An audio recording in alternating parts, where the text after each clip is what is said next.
Football is the #1 sport in Kenya, but rugby is now threatening to scramble for the top spot. Fans who throng the stadium to cheer themselves hoarse and party even harder afterward get an adrenaline rush from seeing hunky and sweaty rugby players crash into each other, while provocatively dressed beauties cheer from the stands. What is not in contention is that rugby is receiving unprecedented love from an ever-expanding fan base and corporates who are now spoiling for a fight over sponsorships. It is arguably now the biggest Kenyan sport in terms of gate collections, going by the crowds and ticket pricing and sales. Rugby did not start recently in Kenya. It has been played for the past 9 decades. But the sport has grown and attracted the biggest crowds in the last 5 years. A section of fans attributes the rise of the sport to the extras that come with it. Do not be deceived. This is not a story about which sport is more popular in Kenya. It's every player's dream to walk into the stadium and be greeted by cheering fans. At that point, the player should acknowledge the cheer, the show of love, by just lifting his hands and clapping. That is the fulfillment of his joy as he walks through the tunnel onto the pitch. His first touch on the field should signify a warrior of some sort, ready to do battle for his fans and entertain them. But this is not that story either. This is the story of rugby made in Kenya, or at least that is what I think. This story must be told for the sake of this generation and future generations. This story must be preserved. Let's tell Brian Nyikuli's story. Brian Nyikuli, Captain Fantastic, the try that he wanted, and he deserves, of course, dedicating this game to his departed father.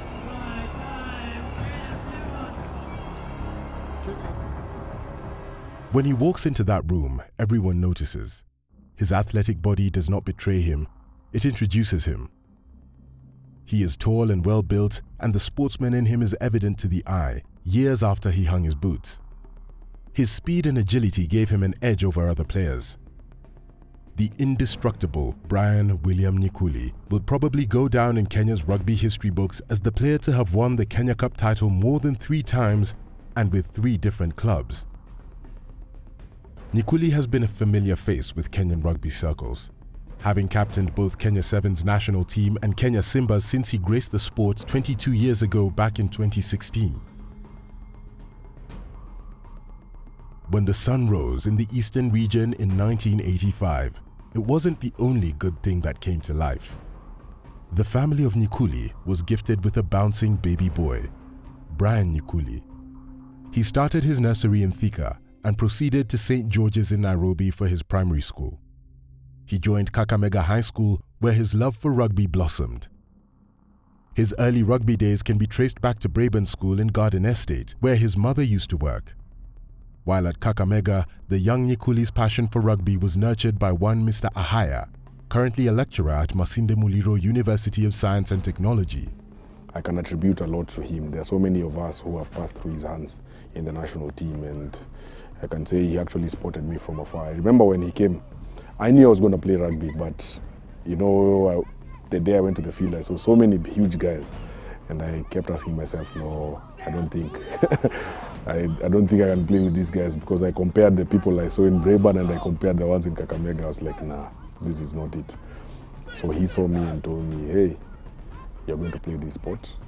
He didn't ask me. He told me, you're going to play this sport and I expect you in the field tomorrow.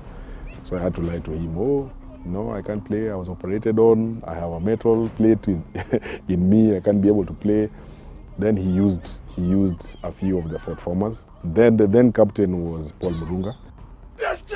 While featuring for Kakamega High School team, he was in the company of Paul Murunga, who was his first captain, Moses Mukabane, who played for Mean Machine and went ahead to be an integral part of the KCB team that won the Kenya Cup in 2007. Dan Weku, who also played alongside Brian Nyikuli at Impala. There was John Makanga, David Jandi, an amazing scrummer at Impala, among other names that have represented the national team at some point. Then there's one name I can never forget, because he's the guy that used to push me, especially when I did my first road work in Kakamega. I'd never done long marathons running anywhere in my life. So I remember the second day of my school, we went from Kakamega to Mukumu. Anyone that knows that route, that's almost, I think, around 10 or 10 plus kilometers. So for me, it was torture. But this guy made it bearable to me. I remember I was running and complaining and saying the way I can never play rugby again. But he was like, don't worry, we were there. So his name is Edgar Mlima.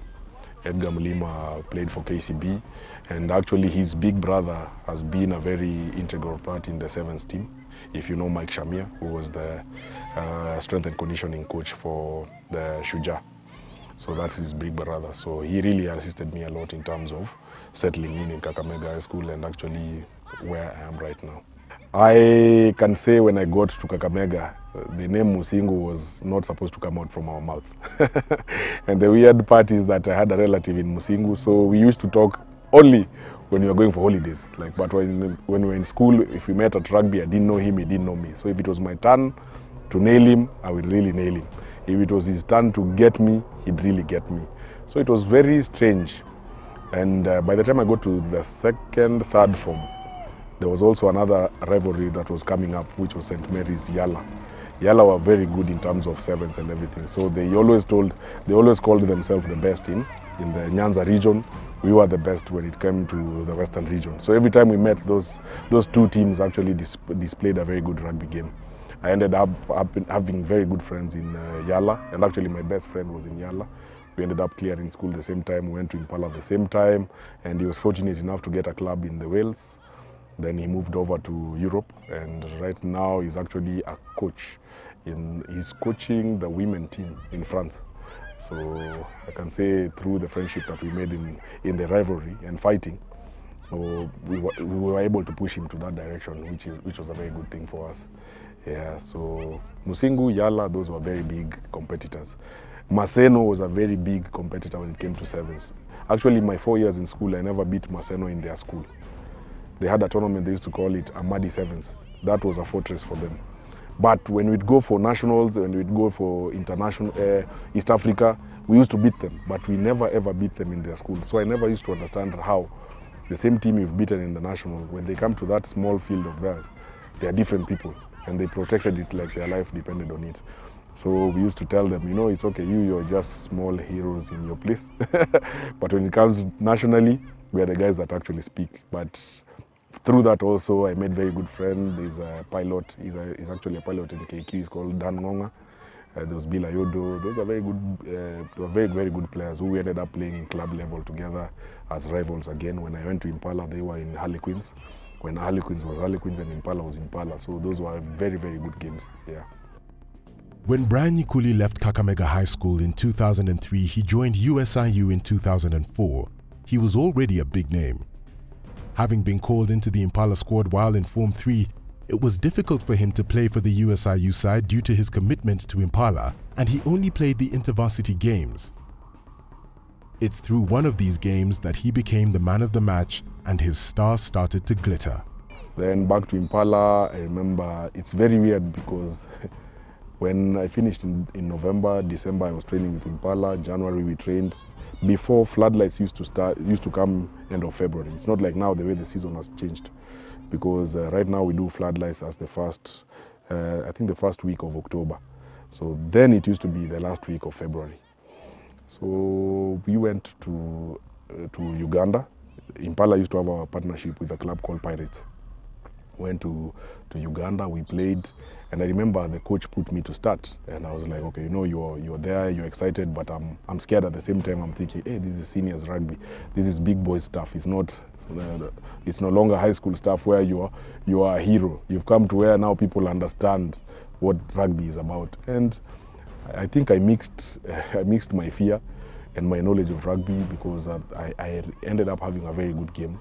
And the coach was really impressed with me, and he said, you know what, people will have to fight to get you off that position. And that's why I knew that I've actually made the first team without knowing that I've made the first team. Yeah, so it was unheard of, because Impala was a very, very good team. They just come from winning 2 years in a row. And here I am, I've come straight from high school, I'm in the first team. Yeah, so it already took my mind from, I'm no longer in high school. This is something that I've been given and they trust me, so I have to mature quick.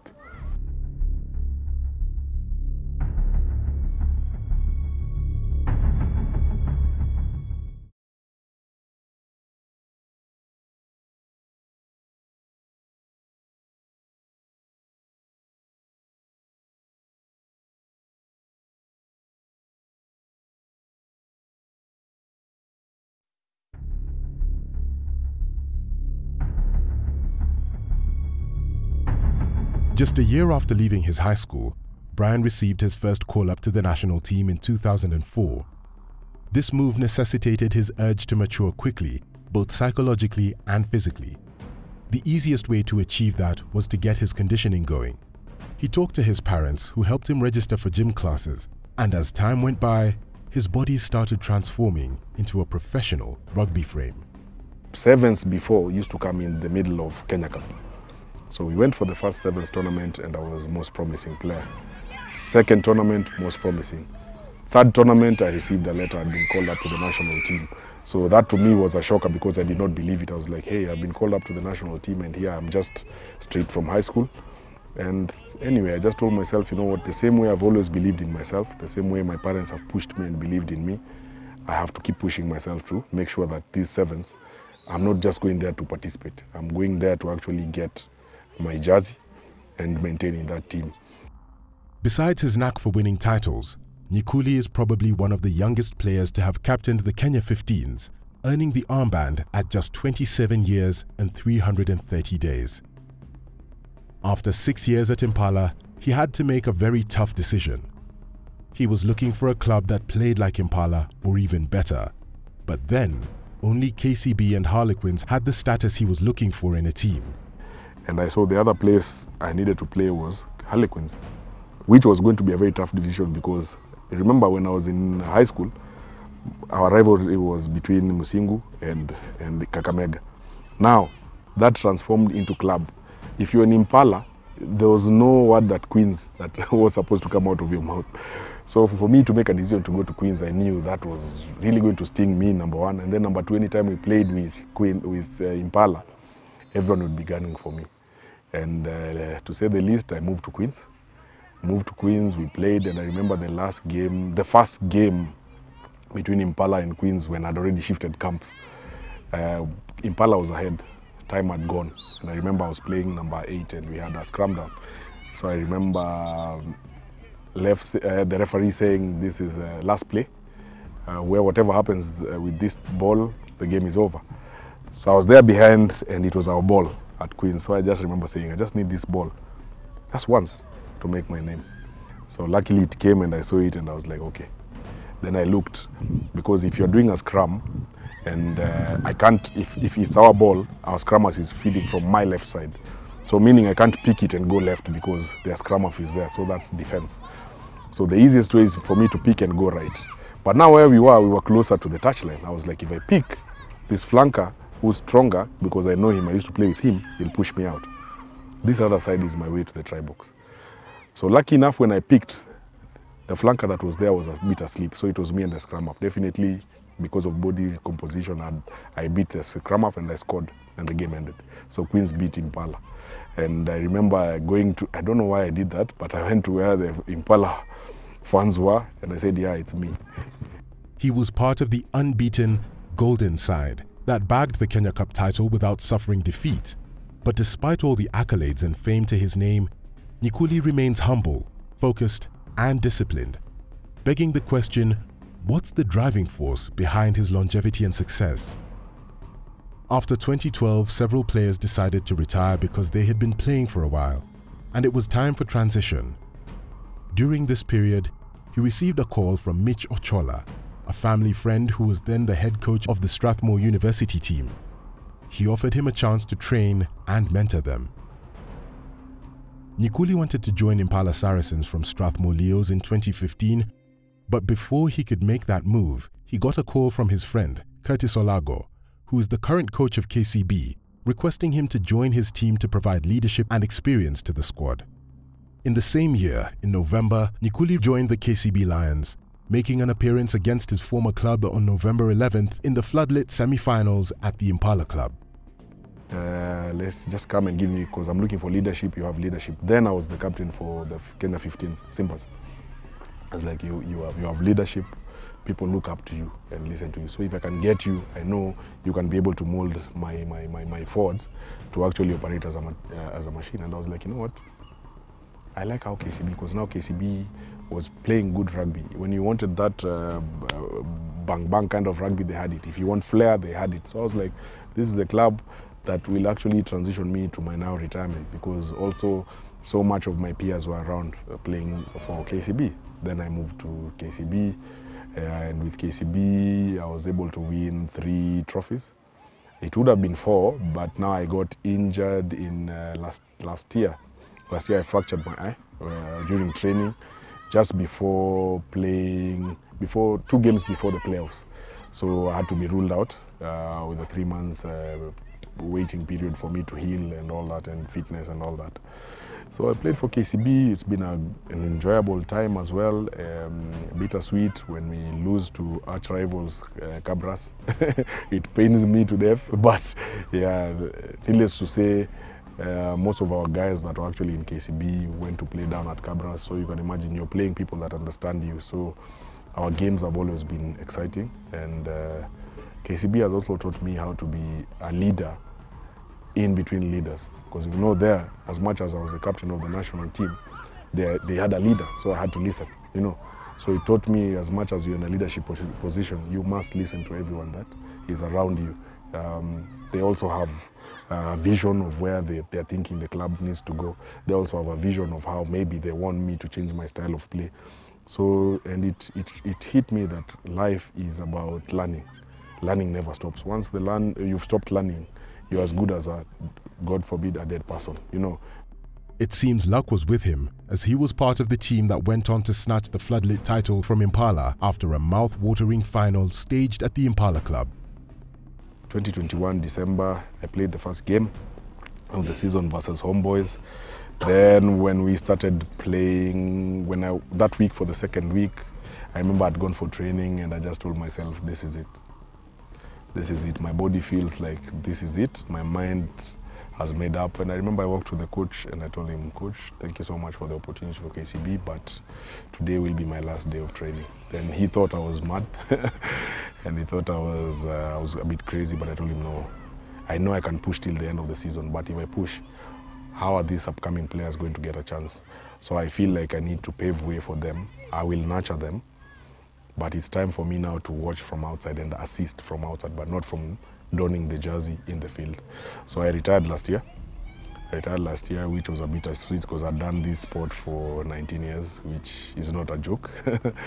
Yeah, so I decided now that it was time for me to hang boots, and from there, I decided, you know, there's this other hat we keep telling each other, you know, either you become a coach or you become a team manager. Is it time for me to try it yet? I wasn't sure whether I wanted to do that or I wanted to take time off rugby and maybe come back in a year or 2 years. Nyikuli, captain fantastic. The try that he wanted